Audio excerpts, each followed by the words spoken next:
راك تحس روحك واقف في بلاصتك، تشوف الناس كامل تتقدم وانت لا، تحس بأنك متأخر، ضيعت وقتك وما عندك حتى قيمة. خليني نقولك الحقيقة، انت ماكش متأخر، انت غير ما بديتش. الفرق بينك وبين أي إنسان نجح في حياته ماشي الذكاء وماشي الحظ. الفرق الوحيد هو إنه بدأ وإنت لأ. بصح اليوم كل شيء يقدر يتبدل.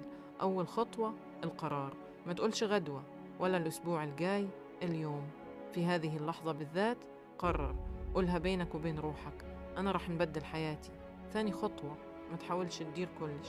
أكبر غلطة يديروها الناس يحبوا يتعلموا كل حاجة مرة واحدة وفي الأخير ما يتعلموا حتى حاجة. اختار مهارة واحدة فقط، حاجة تحبها أو حتى حاجة عليها طلب، مونتاج، تصميم، كتابة، أي حاجة، المهم ركز عليها وحدها. ثالث خطوة، ساعة واحدة كل يوم. ما تحتاجش تكون عبقري وما تحتاجش تخدم 10 ساعات في النهار، ساعة واحدة فقط، لكن كل يوم بدون توقف. حتى في الأيام اللي تكون فيها تعبان ولا ما عندكش نفس، ديرها غي دقيقة، المهم ما توقفش. رابع خطوة، تقبل الفشل. رح تغلط، رح تفشل، ورح تحس روحك ماكش قادر تكمل، وهنا أغلب الناس يوقفوا.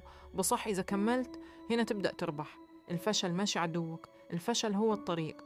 خامس خطوة، خرج عملك للناس. ما تخليش تعبك مخبي، انشر، جرب، وري وش راك تدير.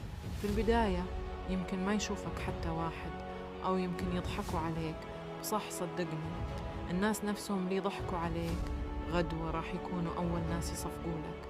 سادس خطوة، تجاهل الناس السلبية. كاين ناس حياتهم كاملة نقد وتحطيم، يقولولك ما تقدرش، يقولولك هذا صعيب، يقولولك ما تنجحش. بصح الحقيقة الناس اللي مدروا ولو في حياتهم هم أكتر ناس يهدروا.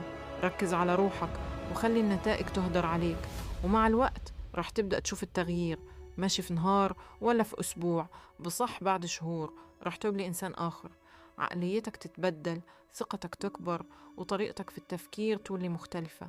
ومن بعد راح تفهم حاجة مهمة بزاف، النجاح ما يجيش فجأة، النجاح يجي من قرارات صغيرة.